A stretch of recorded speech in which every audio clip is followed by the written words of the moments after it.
High বন্ধুরা, আমি সুস্মিতা তোমাদের কাছে একটি নতুন রেসিপি নিয়ে চলে এসেছি। সয়াবিনের তো তোমরা অনেক রকম রেসিপি খেয়েছো, একবার এই রকমভাবে বানিয়ে দেখো, নিরামিষ দিনে একদম দুপুরের খাওয়া জমে যাবে।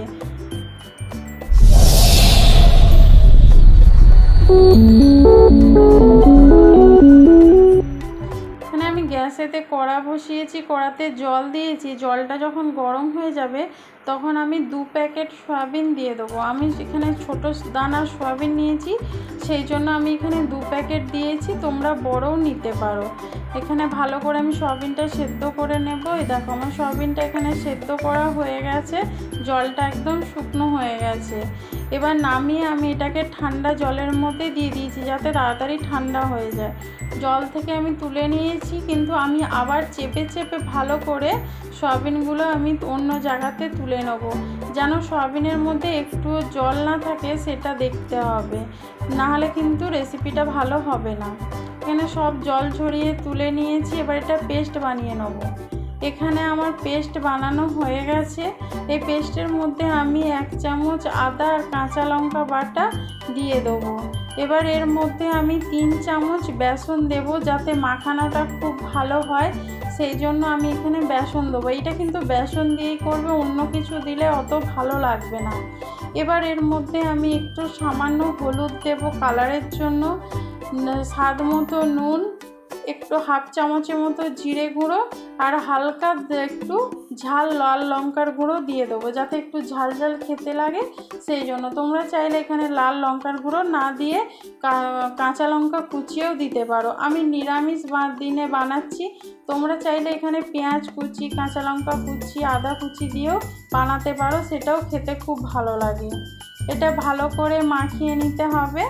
এখানে আমি মাখিয়ে নিয়েছি। এবার এই মাখানো থেকে অল্প অল্প করে নিয়ে আমি একটা মুইঠার আকার দিচ্ছি। দেখো আমি এরকমভাবে মুইঠার মতো করে বানিয়ে নিচ্ছি, তোমরা তোমাদের পছন্দ মতো আকার দিতে পারো। দেখো এরকমভাবে আমি বানিয়ে নিচ্ছি সবগুলো। আমি আরেকটা বানিয়ে তোমাদের দেখাচ্ছি। এরকমভাবে বানিয়ে তোমরা যদি দাও, কেউ বুঝতেও পারবে না কী দিয়ে বানিয়েছো, আর নিরামিষ দিনে রান্না করার কোনো চিন্তাই থাকবে না। এরকমভাবে আমি সব বানিয়ে নেব।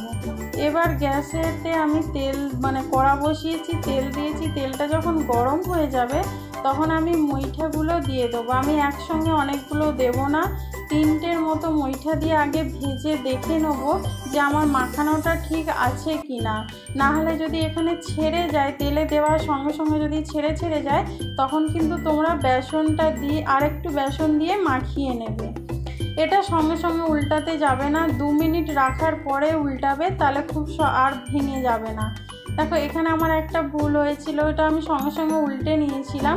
তোমরা এরকম খুন্তির সাহায্যে তেল একটু ওপরে দিয়ে দেবে, তাহলে ওপরটাও শক্ত হয়ে যাবে, উল্টাতেও সুবিধে হবে, আর কড়াতে লেগে যাবে না। দেখতেই পেলে কত সহজে হয়ে গেল। দেখো আমার মুইঠাটা পুরো ভাজা হয়ে গেছে, এবার আমি নামিয়ে নিচ্ছি। এরকমভাবেই আমি সব মুইঠাগুলো ভেজে নেব। আমি একই রকমভাবে আবার অন্য মুইঠাগুলো আমি ভেজে নিচ্ছি।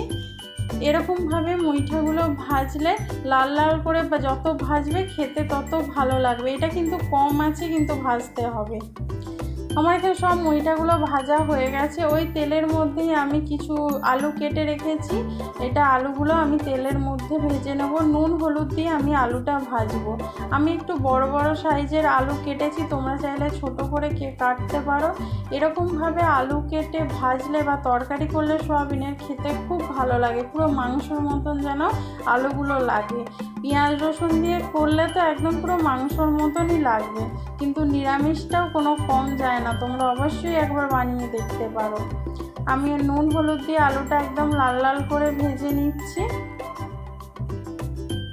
এখানে আমার আলুটা ভাজা হয়ে গেছে। এবারে কড়াতে আমি আরেকটু তেল দিলাম। তেলটা যখন গরম হয়ে গেল, তখন আমি গোটা জিরা আর একটা শুকনো লঙ্কা আমি একটু ফোড়ন দিয়ে দিলাম। জিরা আর গোটা লঙ্কাটা যখন ভালো করে ভাজা হয়ে যাবে, তখন এর মধ্যে একটুখানি আমি হিং দিয়ে দেবো। নিরামিষ তরকারিতে হিং দিলে কিন্তু খেতে খুব ভালো লাগে। দেখো আমি একদম সামান্য একটু হিং দিয়ে দিচ্ছি। তোমার যাদের পছন্দ নয় তারা কিন্তু হিংটা নাও দিতে পারো, এমনি করে রান্না করতে পারো, সেটাও খেতে ভালো লাগবে। এবার হিংটা ভাজা হয়ে গেলে আমি 2টো টমেটো কেটে রেখেছি, সেটা দিয়ে দেবো তেলের মধ্যে। এটাকে ভালো করে একটু ভেজে নিতে হবে যাতে টমেটোগুলো একটু গলে যায়। একটু ছোট ছোট করে টমেটোগুলো কুচিয়ে নেবে, তাহলে তাড়াতাড়ি করে খুব নরম হয়ে যাবে। এখানে আমার টমেটোগুলো অনেকটাই গলে গেছে। এবার এর মধ্যে আদা আর কাঁচা লঙ্কার যে পেস্টটা আমি বানিয়ে রেখেছিলাম সেটা এর মধ্যে দিয়ে দিচ্ছি, যাতে ভালোভাবে ভাজা হয়ে যায়, আদার কাঁচা গন্ধটা চলে যায় আর টমেটোগুলো আরও নরম হয়ে যায়। সেই জন্য এই সময় দিয়ে দেবে, তাহলে মশলাটা ভালো করে কষানো হবে আর টমেটোগুলো একদম সফট হয়ে যাবে। একটু সময় ধরে এটাকে কষিয়ে নিতে হবে যাতে আদার কাঁচা গন্ধটা যেন না থাকে। মশলাটা এখানে কষানো হয়ে গেছে, দেখতেই পাচ্ছ তেল ছেড়ে দিয়েছে। এবার এর মধ্যে আমি অল্প একটু জল দিয়ে দেবো, কারণ এখানে আমি একটু গুঁড়ো মশলা অ্যাড করব যাতে পুড়ে না যায়, সেই জন্য আমি এখানে অল্প করে একটু জল দিলাম। এই জলের মধ্যে এবার স্বাদ মতো নুন, হলুদ, 1 চামচ জিরে গুঁড়ো, 1 চামচ ধনে গুঁড়ো, লাল লঙ্কার গুঁড়ো আর কাশ্মীরি লঙ্কার গুঁড়ো আমি এখানে একটু দিয়ে দেবো। দেখো লাল লঙ্কার গুঁড়ো আমি দিচ্ছি, ঝালটা কিন্তু তোমাদের পছন্দ মতো তোমরা দেবে। এখানে আমি অল্প করে দিলাম, যেহেতু কাঁচা লঙ্কা দিয়েছিল সেই জন্য আমি অল্প করে এর লাল লঙ্কার গুঁড়োটা দিলাম। এবার জিরে গুঁড়ো আমি দিয়ে দিয়েছি। এবার 1 চামচ ধনে গুঁড়ো দেব। এখানে এবার আমি কাশ্মীরি লাল লঙ্কার গুঁড়োটা দিয়ে দেবো, এটা জাস্ট কালারের জন্য আমি দিয়েছি, তোমরা চাইলে নাও দিতে পারো কাশ্মীরি লঙ্কার গুঁড়োটা। দিয়ে ভালো করে সব মিশিয়ে নেব। মশলাটা ভালো করে মিশিয়ে কষাতে হবে, যাতে এই মশলাটা কিন্তু একদম লো আঁচে কষাবে, যত কষানো হবে খেতে কিন্তু তত ভালো হবে। এখানে আমি হলুদ দিতে ভুলে গেছিলাম, সেই জন্য আমি পরে আবার হলুদটা দিয়ে দিলাম। হলুদ দিয়ে মশলাটাকে ভালো করে এবার আমি কষিয়ে নিচ্ছি। মশলাটাকে যখন দেখবে যে মশলা থেকে তেল ছেড়ে দিয়েছে তখন বুঝবে ভালো করে মশলাটা কষানো হয়ে গেছে। এবার এই মশলাটার মধ্যে আমি একটু সামান্য চিনি দিয়ে দিচ্ছি, যেহেতু নিরামিষ তরকারি একটু মিষ্টি না দিলে কিন্তু খেতে ভালো লাগে না, সেই জন্য আমি একটু চিনিটা দিলাম। আর আমাদের সব তরকারিতে একটু চিনি দেওয়া হয়, সেই জন্য আমি একটু চিনি দিয়েছি। এখানে মশলাটা ভালো করে কষানো হয়ে গেছে। এবার ভেজে রাখা আলুগুলো দিয়ে মশলাটার সাথে 2 মিনিট আমি একটু আলুটা কষিয়ে নেব। আলুটার সাথে মশলাটা ভালো করে কষানো হয়ে গেলে আলুটা কিন্তু খেতে খুব ভালো লাগবে, তাই একটু 2 মিনিট তোমরা কষিয়ে নেবে আলুটার সাথে মশলাটা। আর মশলাটা যখন কষানো হয়ে যাবে ভালো করে, তখন আমি জল দিয়ে দেবো।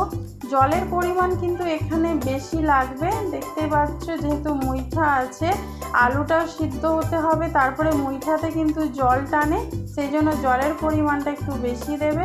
আর এখানে ভালো করে মিশিয়ে তোমরা জলটা একবার চেক করে নেবে, নুন মিষ্টি যদি তোমাদের প্রয়োজন হয় এই সময় কিন্তু অ্যাড করে দিতে পারো। আর যেসব বন্ধু আমার ভিডিও দেখছো তাদেরকে অনেক অনেক ধন্যবাদ আমার ভিডিওতে অমূল্য তোমাদের সময় দেওয়ার জন্য। দেখো আমার আলুটা সেদ্ধ হয়ে গেছে। এবার আমি এর মধ্যে মুইঠাটাগুলো দিয়ে দেবো, ভেজে রাখা মুইঠাগুলো দিয়ে দিচ্ছি। কিন্তু এটা আর চাপা দিয়ে সেদ্ধ করতে লাগবে না, তোমরা কিন্তু এরকম খুলে 2 থেকে 3 মিনিট একটু ফুটিয়ে নিলেই মুইঠা একদম নরম সফট হয়ে যাবে। আর যেসব বন্ধু নতুন আমার চ্যানেল দেখছো তাদেরকে অনেক ধন্যবাদ। আমার চ্যানেলটাকে সাবস্ক্রাইব করে নিও, বেল আইকনটা প্রেস করে দিও, যাতে নতুন ভিডিও সবার আগে তোমাদের কাছে পৌঁছে যায়। আর তোমরা কে কোথা থেকে দেখছো প্লিজ কমেন্ট করে জানাবে। দেখো আমার এখানে তরকারিটা হয়ে গেছে, ঝোলটা কতটা কমে গেছে দেখতেই পাচ্ছ। এবার এর মধ্যে আমি 1 চামচ ঘি আর সামান্য গরম মশলা দিয়ে আমি তরকারিটা নামিয়ে নেব। একটু ঘি দিয়েছি, এবার আমি একটু গরম মশলা দিয়ে ভালো করে মিশিয়ে আমি এটা নামিয়ে নেব। এবার গরম গরম ভাতের সাথে বা রুটির সাথে, পরোটার সাথে তোমরা খেতে পারো, খুব সুন্দর লাগে।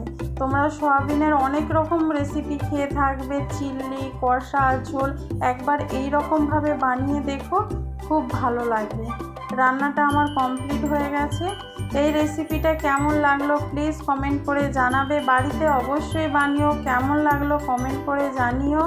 আর নতুন বন্ধু যারা দেখছো তারা আমার চ্যানেলটা সাবস্ক্রাইব করে বেল আইকনটা ক্লিক করে দিও। আর যারা ফেসবুক থেকে দেখছো তারা পেজটা ফলো করে দিও।